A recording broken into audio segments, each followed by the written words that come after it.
Hey, welcome back to another episode of Extra Mayo, where there is no too much talking about Paddy, Trevor, Harvey. Tom, where is Tom? Anybody know? I know. 2 episodes ago, we talked about it. Paddy said he is on some sort of suspension.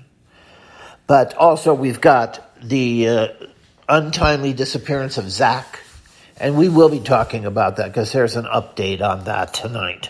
So if you are in any way interested in hearing about Paddy Mayo and what goes on behind the scenes and what goes on in front of your TV with Paddy Mayo, or your TV, your screen, your video screen, here's what we're going to talk about tonight. Just a few short episodes. One is we're going to be starting a contest for a free 1 year membership.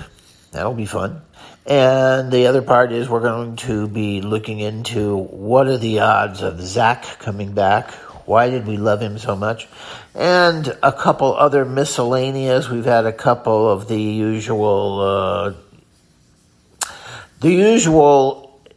claims that we are dumb because we don't acknowledge the possibility that the shows are fiction.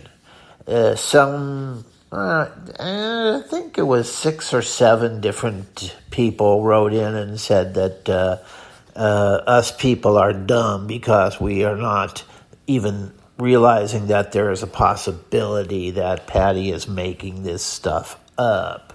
Well, we're going to hit that one, but we're not going to get into it because every time we touch that topic, it shuts down our website. So we're just not going to ask people to express their opinion on whether Paddy is real or not, at least not tonight. Now, we've got another episode from about a year ago where we talked about that, and we're going to put a link down there, and you can watch it there. You will see a lot of things you did not expect to see, but you will also not see things that's happened since then. Okay? So let's get back, let's take up the mantle. I'm your host, Prince Prospero, and I'm here every week. And if you enjoy talking about Paddy Mayo or watching Paddy Mayo, and you just want to get the latest notifications, and yes, we do notify you the instant you can watch a new Paddy episode, okay? We do beat, most times, Paddy notifying you. So we are very, very intent on making sure that you can see them as soon as possible. And they're the ways that you can see the most amount of episodes for the least amount of money. That's always good. So we have the latest episode. We'll put a pin in that we can watch, which is mostly a Trevor Fox recovery episode. Okay.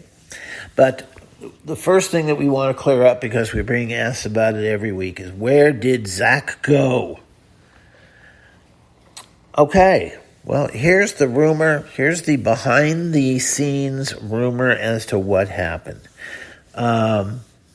Zach, as you know, was a member who had actually made 2 different cycles of when he was going to be in.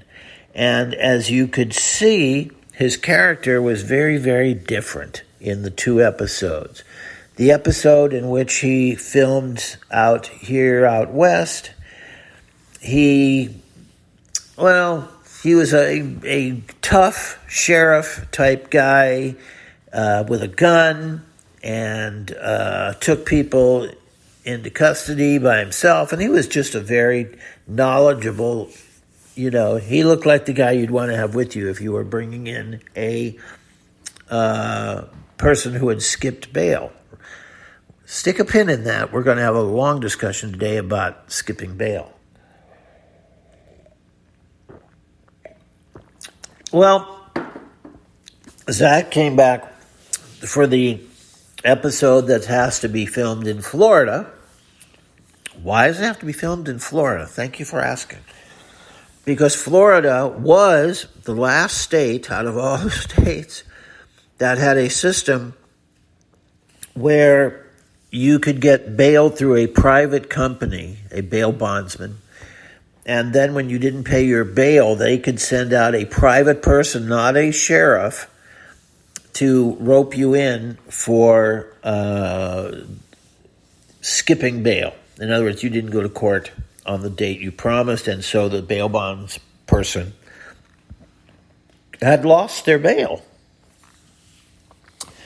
Now, the truth is they almost never lose their bail, and because the court gives them about 35 attempts to get it back.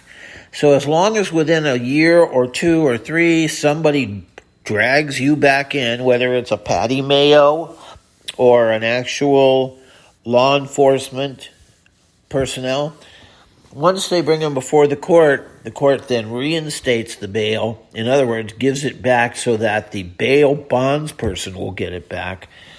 And you're back at square one. So it's not really as bad as it sounds. There are not enough bail bond breakers to support a TV special like Paddy's, where every day they're going after a new one. That is just not the way it works. Nobody has that many bad bail applicants, is what they are usually referred to as.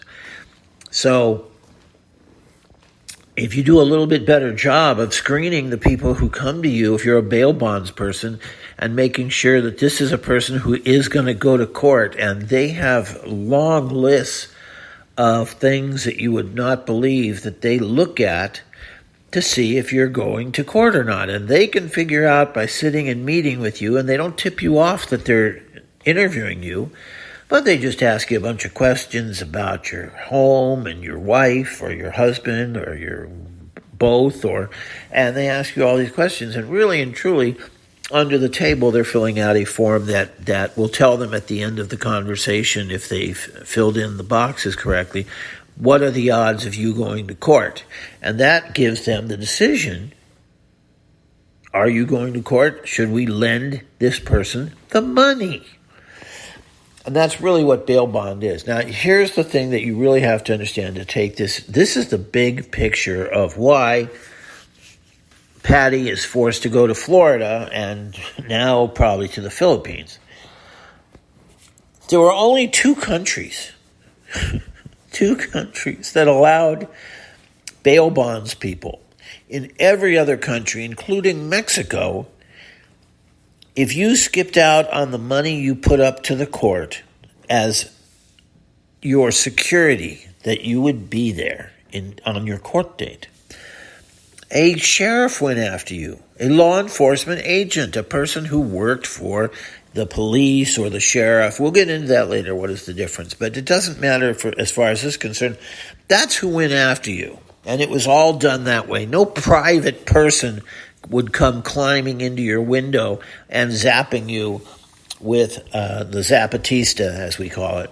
So that's the way it works in all countries, except the U.S. has had that, and the Philippines still has it.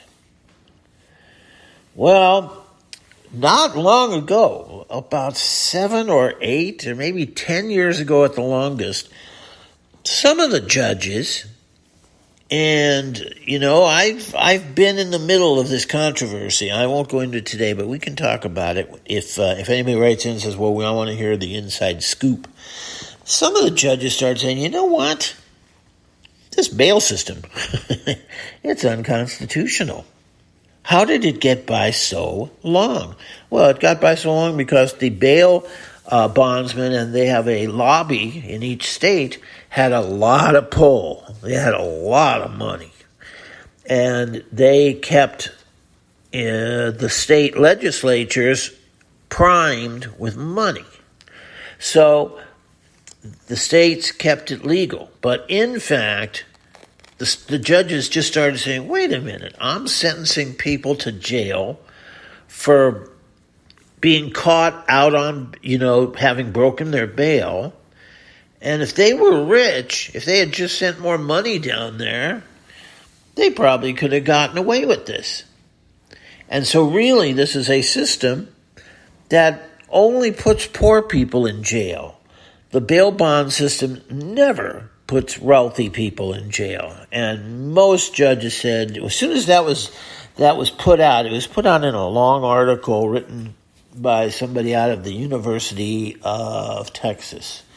And it was just a diagram showing that only poor people ended up going to jail for bail offenses. And that was it. Every judge who read it washed his or her hands of the bail. And so what I'm getting to is that every state, and the last one's Florida, every state has said no more bail. From private agencies. Bail only to the court, and the only people going out to pick you up if you're on bail will be the sheriff. So it was so amazing. It just changed like almost overnight. But that's why Paddy had to move the show out to Florida. They're the last place where there is actually private people who are still going out and picking people up on bail. So the question is, are they still doing it tonight as of June 17th? I don't think so. I'll check tomorrow with my friend who is in the union of bail enforcement agents, but we'll check on it. But it's either gone or it's going to be gone. Now, there should be some bells going off, some Paddy bells in your head. What recently changed about the show that tells you that they know that their goose who lays the golden egg, the bail bond recovery, is over? I'm waiting. Yes, they went back to DBSO. DBSO, that's the liniment oil that you rub in your petraeus, I think is where it would go. That's the problem with that. They had to try and go back to that where they're pretending now that they're law enforcement officers. Okay?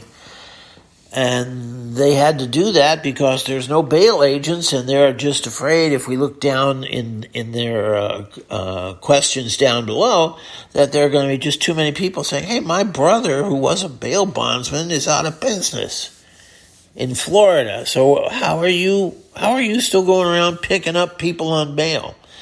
And you would realize that all is not well in the state of Denmark or in Florida. So they had to go back to their DBSO. Now, DBSO was the name, one of the many names, one of the names that they tried to use when they were filming the, whatever it is, up in Washington. People tell me they filmed both in Washington and Oregon, wherever they could find a piece of land that they could get away with just real quickly plopping down and filming their piece with. So one of the names that they used for their show was DBSO, which they say stands for Dutchberry. Now, some of you smarter kids out there, and I realize that there's people out there. Wait, put your hand down, please. I'm speaking, and it's very rude. Okay? So I know your hand is up. I see your hand. I'm gonna hit your question. I know what it is. Okay? How could they be both Dutchberry in Washington on the West Coast and in Florida on the East Coast? How could the same town be on both coasts? I don't have an answer for that. But if you go into the Google nearest your home, and by that I just mean you go online, and you ask for directions to the town of Dutchberry, you're going to get a very, very shocking answer, okay? So that's why they're having to, because the reality of bail bonds work is now gone. That's why they're having to go back into the DBSO label. So the attempt by them to go back into that work is certainly entertaining. I mean, anybody here can tell that the show has changed really drastically. The most important change was that before, we enjoyed sitting in the truck and driving up to the house of somebody who always was black, which I don't appreciate, and capturing them, and they were always scumbags, which I don't appreciate. And I've known many people when I was in the law business, let's call it, okay, profession. When I was in the law profession, I met many people who were out on bail who were quite nice individuals who had just got caught doing something they shouldn't have done. I don't like that expression, wrong place, wrong time. I don't think it usually applies, but there are many people that I met who had to say, and they were always ashamed. They would say, I'm out on bail, and they were still quite nice people that if I wasn't their counselor and guidance, I would have been happy to have them at my house for dinner. So let's talk a little bit more. The new setup for the DBSO. The entire show is filmed in a dark, deserted park. What does that tell you? Well, excuse me. It tells you that the show, more than likely, is being filmed without a permit. Now, if you remember, Paddy ran into a lot of trouble with that when he was filming up in Washington and very briefly in Oregon. When he was filming there in different spots and implying he was part of the sheriffs there when he wasn't. And they made him, and they put out their own poster sort of online, an online poster saying he is not part of the sheriff's department, he is not a member of law enforcement. And that's where Paddy made that famous video, which we will have a link to down below. That is him saying, "Hey, no, it's a show. It's just a show. It's a hunt. It's not a no. We're not in law enforcement. We're in entertainment." And that's why there are people roaming around that you normally don't see. Well, actually, you almost never see. Let's face it. You don't see them. They're really well hidden on Paddy's show. But there are people out circumnavigating the filming area with vests on that say film crew. And they hold back bystanders who are lining up there and trying to see the filming and stuff like that. If you look on the sides or way in the back of any Paddy episode of DBSO, you'll see that that it's actually a TV show being filmed with an audience trying to get a look at it. So now that is separate. Let's not confuse that with Raven and the other, what's the other woman's name, who are the camera people. Now, if you notice, one of the most interesting things, I'm getting off topic here, but I will get back to DBSO. One of the really interesting things is that Raven never gets seen. You do not see her full face, straight on, here's what she looks like so that you could recognize her in a crowd. I don't know why, but it's clear she has some sort of agreement with the producers of the show that she does not want to be recognized when she goes through a crowd. And so you never, ever see her face, like looking in the camera, like, well, here I am and here's what I look like. So I think that's really interesting. She's very shy about being seen, as opposed to Paddy. Now, it's really interesting and this goes along with DBSO. If you look up Paddy and let's just say Wikipedia, something easy like that, his profession is listed as actor and model, okay? And his wealth is listed at $2.8 million. Now, why is he not listed as a law enforcement agent? Why is he not listed as a bail bondsman? He is only listed as an actor and a model.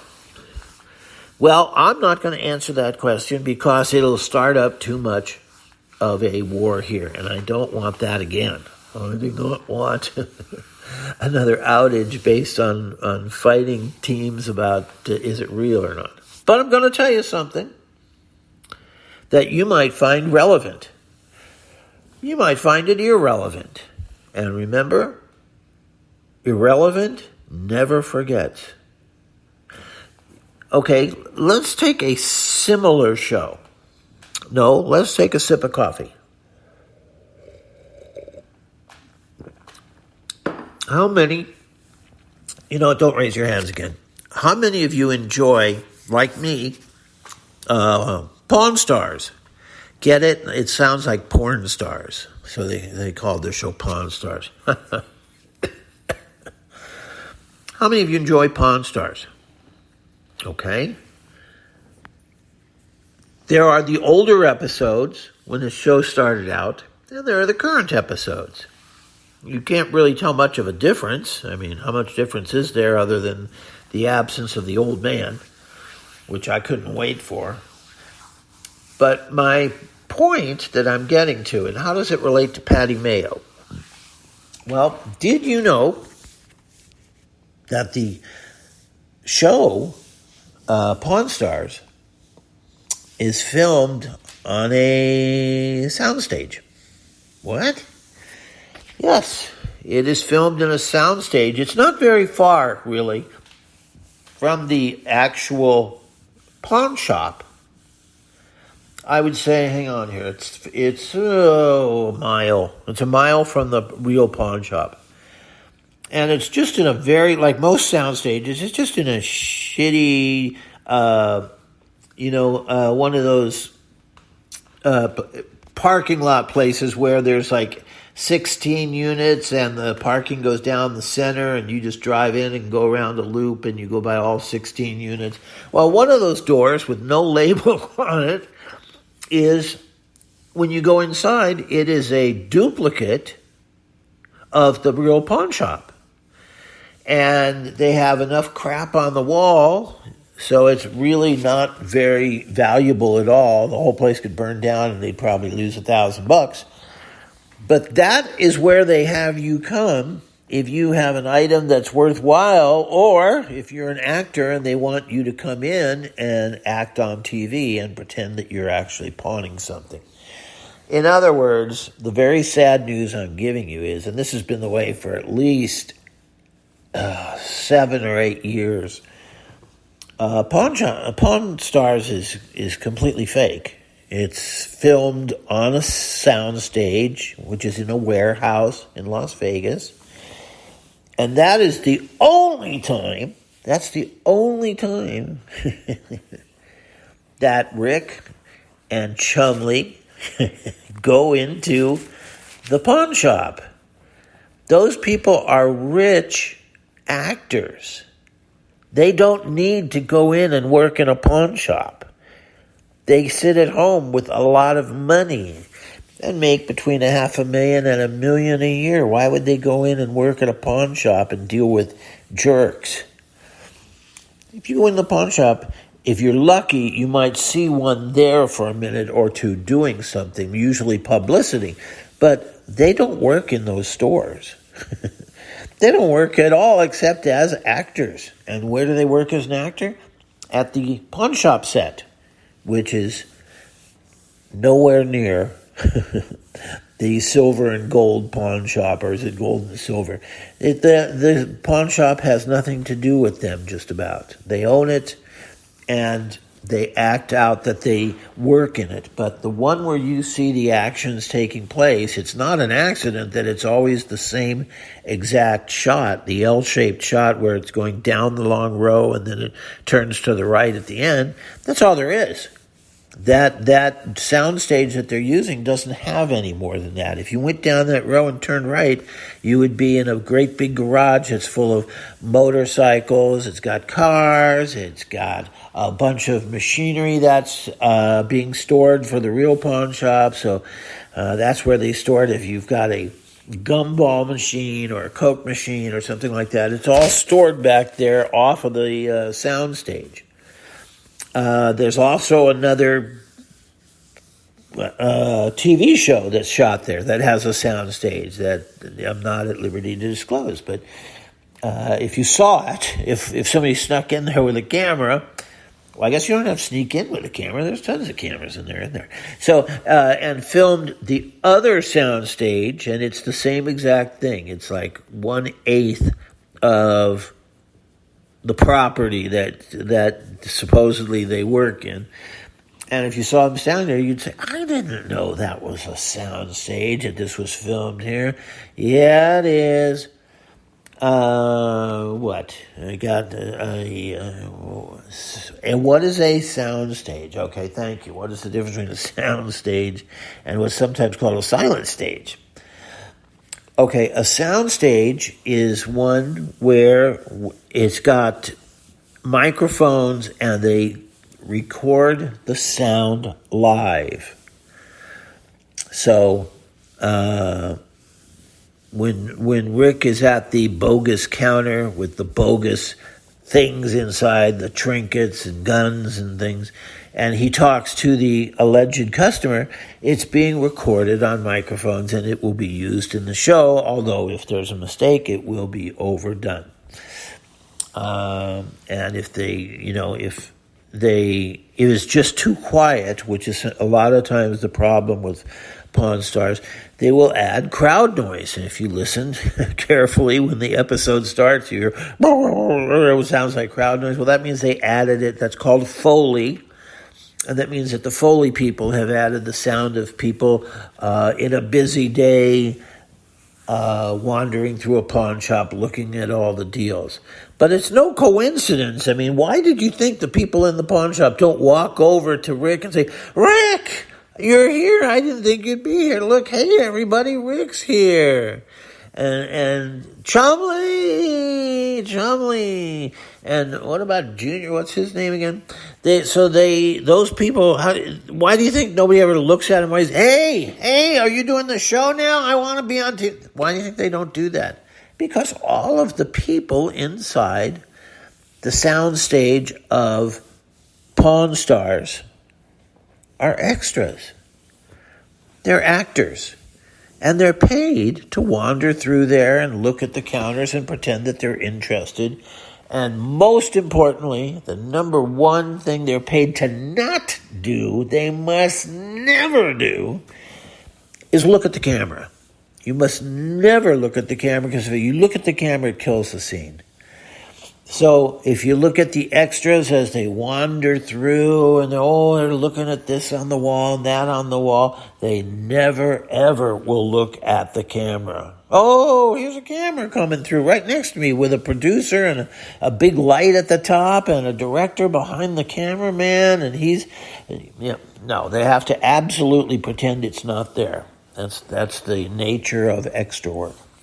So, what do you think that tells you then about Paddy Mayo? Yeah, we jumped back to Paddy. Well, let's look at a few facts.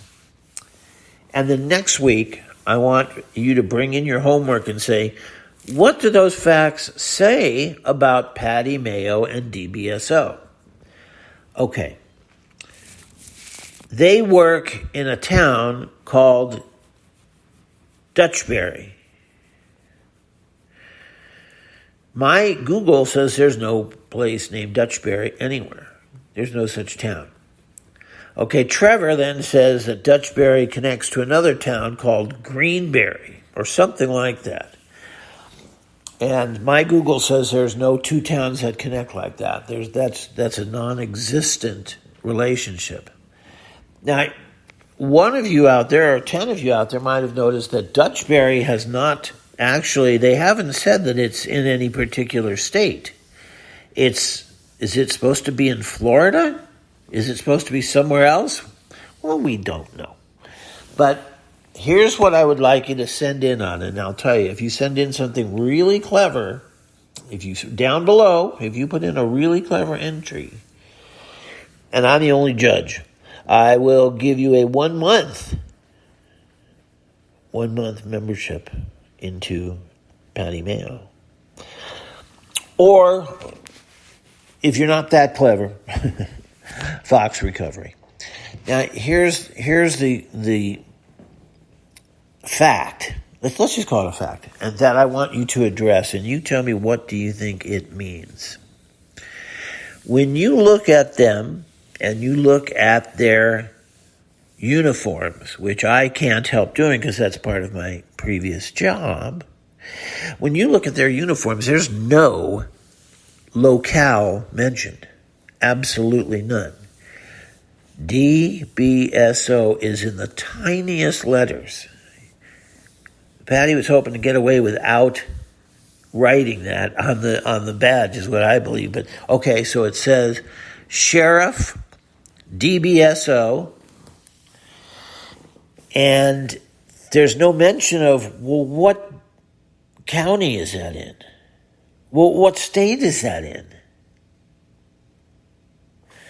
So let me tell you, now we're going to go down two different roads. One, if we were in court and somebody had arrested you and their uniform did not say where they were a sheriff from, the charges would be thrown out because that's not a legitimate stop. An officer attempting to arrest you has to have displayed prominently on their uniform what they work for. Do they work for the county of so-and-so? Do they work for the state of so-and-so? Who do they work for? Because otherwise, you're not obligated to stop. And yes, what that means is that any of those poor black people that Paddy harasses, any of them would be free to run away in real life. Just run. Just go. Or to ignore him, depending on what's more your style. Because you do not have to pay attention to somebody who has a badge that says sheriff of no place. Sheriff of guess where. You don't have to guess where. And your lawyer would just tell you when you get to court, if you ever get to court, tell him you thought the reason you ran away was you thought he was a sheriff of Moscow. Not Moscow, Idaho. Moscow, Russia. And so you didn't think he had jurisdiction to stop you, which would be true, and you would be set free, at least of the escaping charges. So that's the great news about why the badges on the uniform are suspect. What else is a little bit odd? Well, the signage on the trucks, canine inside, do not open door. Those, in real life, those always have the logo of the agency that the dogs are part of.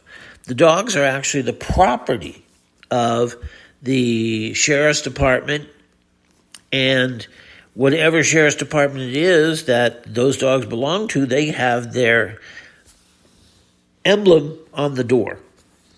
And this one does not, so something to look for.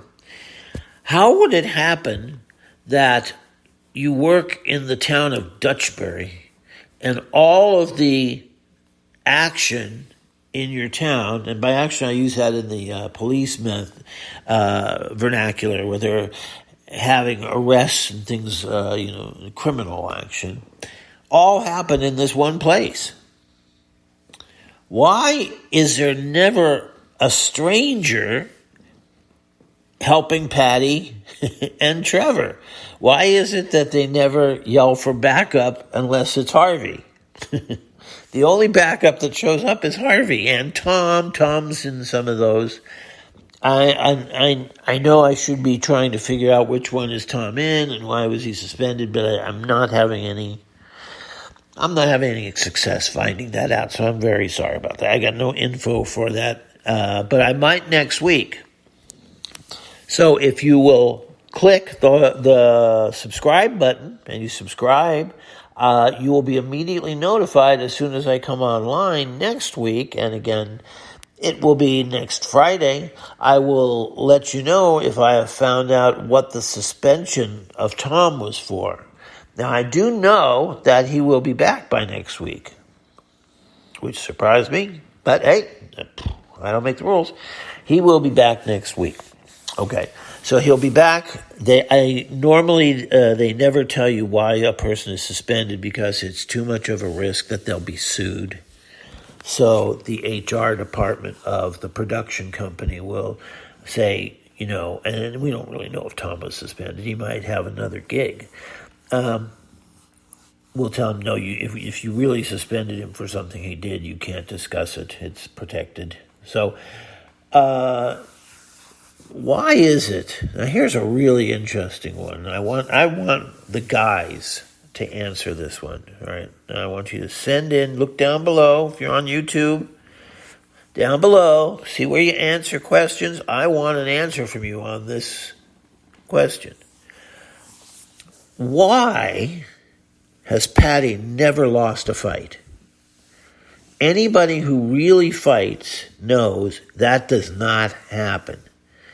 And when you're fighting guys that are gang members, and some of them are 6'4", 250 pounds, you're going to lose. And yet Paddy, of course, always wins every fight. And we've seen him, how many fights have we seen him in? Probably 200, maybe more. And he never loses. Well, let's talk about one of the secrets of that. And there is one secret to that I think, I don't know, but I wonder, I think a lot of the guys notice. Nobody throws a punch at Paddy. Nobody. Every fight is done the safe way, which means it goes to a wrestling match. And so Paddy can use his Krav Maga, which is similar, kind of, sort of, to Brazilian Jiu-Jitsu, and he can fight the other guy or woman, and he always wins. I think the worst we've seen is a broken nose, which I know from having fooled around like that a lot of times, that's always from an accident. The broken noses from wrestling are always somebody accidentally pulled their arm back and hit you in the face. So, yes, Paddy did get apparently a broken nose. I doubt if it was actually an intentional result of a strike in the fighting. I think it was just part of wrestling. So let's find that out. I think if you have an opinion on that, but I want you to at least notice and tell me your opinion. Why is it that no one has ever thrown a punch on that? And let me just tell you, from those people who aren't into fighting, a right hook or a straight right punch is the way that 90% of fights start. So 90% of fights start with the bad guy, hopefully, throwing a right punch at the other guy's face. So that's the way almost all fights start, and yet that's not the way that they do it on this station, on Paddy's show. Paddy's show always turns into a wrestling match with him and Trevor and Harvey, and Tom. All right. Unfortunately, we are out of time, so I have to say what happened to Zach. Zach did not like the goofy character he was portraying, and he was not willing to participate in the pile-ons, which are part of each show, where where the whole team piles on the bad guy and get out your handcuffs. Who's got a handcuff? I don't got a handcuff. I don't have a handcuff. You got it? No, they're in the truck. So he was not willing to participate in those. He didn't want to get hurt. And yes, you do get hurt in those.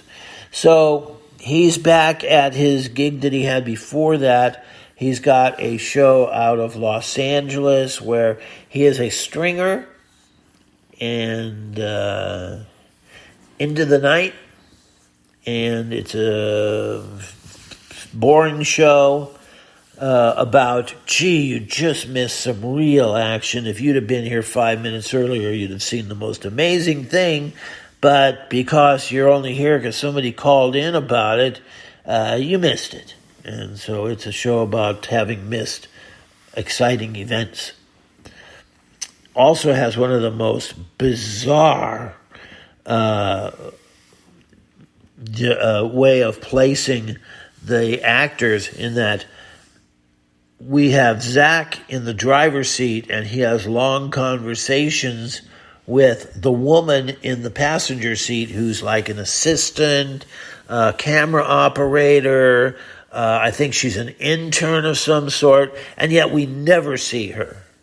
You can watch every episode. You never see what she looks like. So we don't know if they're doing that as her request or if it's some sort of way of getting out of paying her money, but it has a co-star who we have never seen.